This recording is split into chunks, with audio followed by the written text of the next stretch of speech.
Hello बच्चों। तो आज आपका स्वागत है थिंक वाइड एकेडमी के अंदर। ठीक है, तो आज हम लोग अपना 8 का फोर्स एंड प्रेशर वाला चैप्टर स्टार्ट करने वाले हैं। ठीक है, तो सबसे पहले अपना टॉपिक है व्हाट इज फोर्स। फोर्स का मतलब क्या होता है?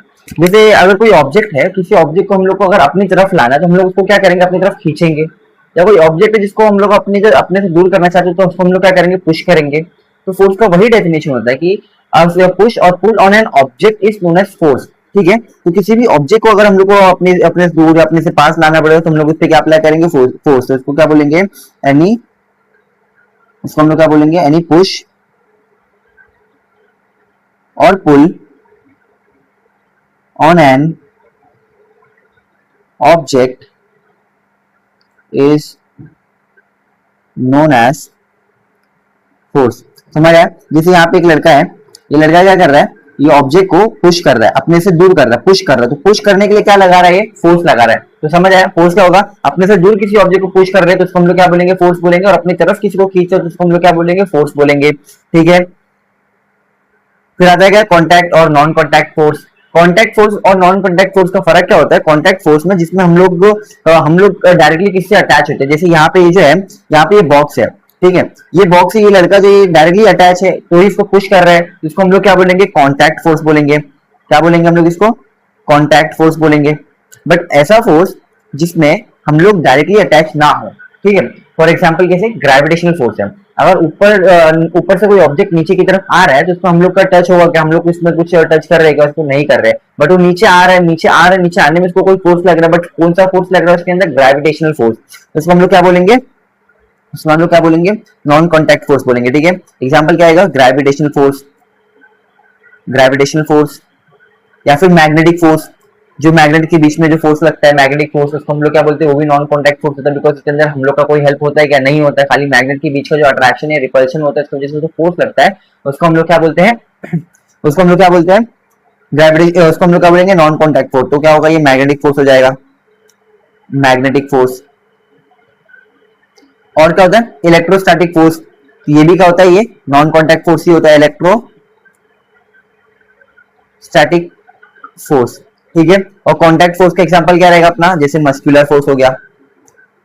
मस्कुलर फोर्स जो है क्या है, कॉन्टैक्ट फोर्स है। किसी ऑब्जेक्ट को अगर लिफ्ट करना है तो हम लोग उसको उठा रहे हैं, उठाने में भी फोर्स लगेगा, तो उसमें हम लोग को कौन सा फोर्स लग रहा है, उसके अंदर मस्कुलर फोर्स लग रहा है। किसी ऑब्जेक्ट को अपने पास खींचना है तो उसमें फोर्स लग रहा है, उसमें कौन सा फोर्स लगेगा, मस्कुलर फोर्स लगेगा। बट कोई ऑब्जेक्ट अगर ऊपर से नीचे आ रहा है तो उसमें भी फोर्स लग रहा है, बट उसमें हम लोग का कोई हेल्प हो रहा है क्या, नहीं हो रहा। उसमें कौन सी फोर्स लग रही है, ग्रेविटेशनल फोर्स लग रही है। ठीक है, तो उसको हम लोग क्या बोलेंगे, वो एक नॉन कॉन्टैक्ट फोर्स है। तो ऐसा फोर्स जिसमें अपना टच ना हो उसको हम लोग क्या बोलेंगे, नॉन कॉन्टैक्ट फोर्स। ठीक है, क्लियर हुआ? सिंपल डेफिनेशन है, यहाँ पे देख लोगे, यहाँ पे डायग्राम्स दिए हुए। ठीक है, यहाँ पे देखना, ये क्रिकेट बॉल है, क्रिकेट बॉल, इसको बैटर जो हिट कर रहा है बॉल को, तो यहाँ पे क्या कॉन्टैक्ट हो रहा है इसका, इस वजह से इसको क्या बोलेंगे, कॉन्टैक्ट फोर्स। फुटबॉलर है, बॉल को ये कर रहा है, किक कर रहा है, तो इसमें इसका पैर जो है यूज हो रहा है, किक हो रहा है यूज करने के लिए, तो इसको हम लोग क्या बोलेंगे, ये भी कॉन्टैक्ट फोर्स है। बट यहाँ पे देखना नॉन कॉन्टैक्ट का एग्जाम्पल क्या है, जैसे यहाँ पे एप्पल गिर रहा है, एप्पल नीचे गिर रहा है, नीचे क्यों गिर रहा है, बिकॉज ऑफ द ग्रेविटी।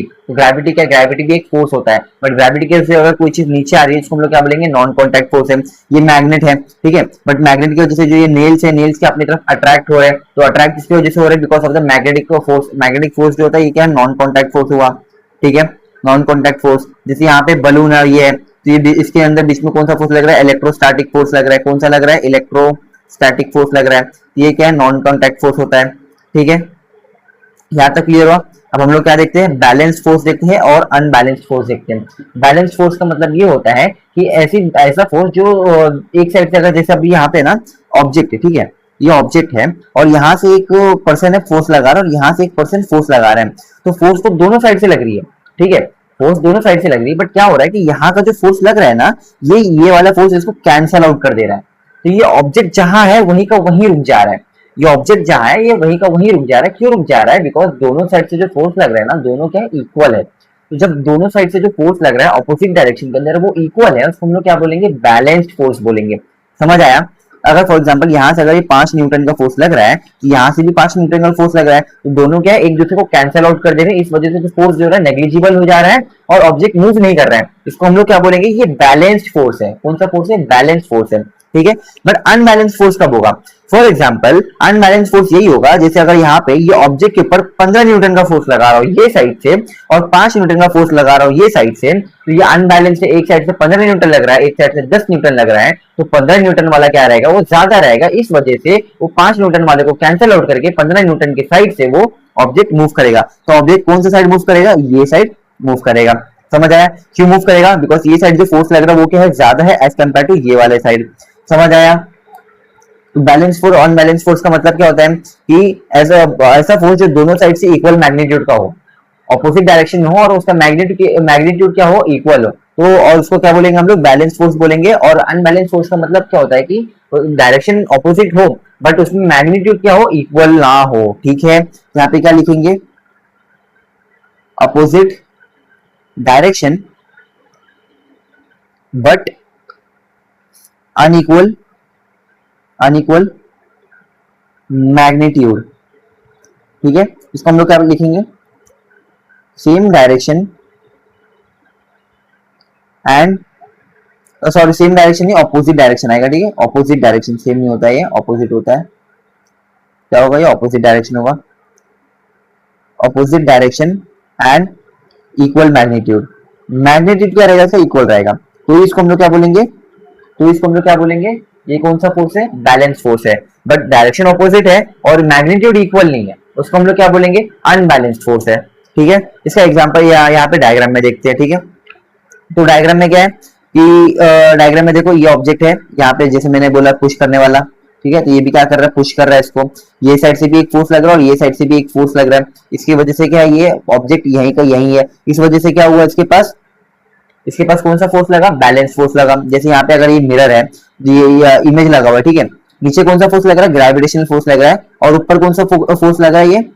ये मेरे को ये स्प्रिंग फोर्स लग रहा है। स्प्रिंग की वजह से क्या ये ऑब्जेक्ट ऊपर ही है, मतलब बीच में, यहाँ पे मतलब जो ऊपर फोर्स लग रहा है वही नीचे फोर्स लग रहा है। दोनों का फोर्स का मैग्नीट्यूड क्या इक्वल है और अपोजिट डायरेक्शन के अंदर है, तो डायरेक्शन भी अपोजिट हो गया पहला, और दूसरा क्या मैग्नीट्यूड इक्वल हो गया। जब दोनों चीज बराबर आ गई अपने पास तो उसको वो फोर्स को हम लोग क्या बोलेंगे? बैलेंस्ड फोर्स बोलेंगे। ठीक है, फिर क्या अपना अनबैलेंस्ड फोर्स। अनबैलेंस्ड फोर्स क्या हो रहा है? जैसे अगर यहाँ से फोर्स लग रहा है और यहाँ से कोई फोर्स नहीं लग रहा है। ठीक है, यहाँ से कोई फोर्स नहीं लग रहा है, तो ये क्या हुआ? एक ही डायरेक्शन में लग रहा है, इसकी वजह से क्या हुआ? यहाँ पे ये ऑब्जेक्ट यहाँ पे मूव हो जाएगा, तो अनबैलेंस फोर्स भी हो सकता है, अनबैलेंस फोर्स हो जाएगा। ठीक है, अनबैलेंस फोर्स का एग्जांपल ये क्या? ये भी किक कर रहा है बॉल को, तो क्या अनबैलेंस फोर्स है, गाड़ी ये साइड मूव हो रही तो ये साइड का फोर्स लग रहा है, यहाँ पे अनबैलेंस फोर्स हो सकता है। बट मैंने यहाँ पे क्या बोला था? ऑपोजिट डायरेक्शन भी हो सकता है, तो ये भी हो सकता है ना, यहाँ से अगर कोई और दूसरा फोर्स लग रहा है, ठीक है, बट यहाँ का जो मैग्नीट्यूड होगा वो क्या होगा? थोड़ा सा कम होगा एज कम्पेयर टू ये लड़के के बराबर, तो इस वजह से ये डायरेक्शन में फोर्स मूव हो रहा है, ये डायरेक्शन में ऑब्जेक्ट मूव होगा, तो इसका क्या हुआ कि डायरेक्शन सेम भी हो सकता है और ऑपोजिट भी हो सकता है। ठीक है, यहाँ पे दोनों लिख देना, ऑपोजिट या सेम। ठीक है, दोनों हो सकता है। ठीक है, जैसे यहाँ पे देखो फुटबॉल ये साइड मार रहा है तो से अलग डायरेक्शन है, ये साइड फोर्स लगा इसका और ये साइड ही मूव हो रहा है। ठीक है, ये क्लियर है बैलेंस और अनबैलेंस फोर्स का। अब आते हैं इनर्शिया के ऊपर। इनर्शिया क्या होता है? इनर्शिया बॉडी का ऐसा मैकेनिज्म है जिसके अंदर फॉर एग्जांपल एक बॉडी अगर रेस्ट के ऊपर है तो इनर्शिया क्या बोलता है कि जो बॉडी रेस्ट के ऊपर है वो हमेशा रेस्ट पे ही रहेगा, और जो बॉडी मूविंग हो रहा है वो हमेशा मूव करता हुआ ही रहेगा। ठीक है, तो हम लोग उसको क्या बोलते हैं? इनर्शिया के अंदर, स्टेट ऑफ इनर्शिया। तो स्टेट ऑफ इनर्शिया के अंदर दो पार्ट होता है, inertia of motion and inertia of rest. ठीक है, तो इनर्शिया ऑफ रेस्ट क्या बोलता है? Object which is at rest remain at rest. ठीक है, object which is at rest remains at rest, or which is an object which is in motion remains in motion। कब तक? जब तक उस पर कोई एक्सटर्नल फोर्स ना लगे, until and unless external force is applied on it। external force is applied on it। इसी को हम लोग ना न्यूटन का फर्स्ट लॉ भी बोलते हैं। ठीक है, इसको ही न्यूटन का फर्स्ट लॉ भी बोलते हैं। ये क्या बोलता है? जैसे फॉर एग्जांपल एक जगह पे अगर ये बॉक्स रखा हुआ है, ये बॉक्स अपनी जगह पे ही रखा रहेगा। कब तक रखा रहेगा? जब तक इस पे मैं कोई फोर्स ना लगा दूं। बट अगर इस पे कोई फोर्स नहीं लगाऊंगा तो क्या ऑब्जेक्ट मूव होगा? नहीं होगा। मतलब यही हुआ ना कि जो ऑब्जेक्ट रेस्ट पे है वो हमेशा रेस्ट पे ही रहेगा जब तक उस पर कोई एक्सटर्नल फोर्स ना लगे। ठीक है, अब जैसे अगर एक गाड़ी है, ये गाड़ी अगर समझो मूव कर रहा है मूव करते रहेगा, मूव करते रहेगा। कब तक मूव करेगा? जब तक मैं इस पे ब्रेक ना मारूं। तो ब्रेक मारने में फोर्स लगेगा, ब्रेक जब तक नहीं मारूंगा तब तक गाड़ी रुकेगा क्या? नहीं रुकेगा। तो इसको हम लोग क्या बोलेंगे? ये मोशन मोशन वाले इनर्शिया। जो बस होता है, बस के ऊपर जैसे मोशन में है, मोशन में जा रहा है, बट अचानक से अगर ब्रेक मारेगा तो हम लोग ऐसा आगे की तरफ आते हैं, ठीक है, आगे की तरफ गिरते हैं ना। और जब मोशन स्टार्ट होता है तो हम लोग पीछे की तरफ आते हैं, ठीक है।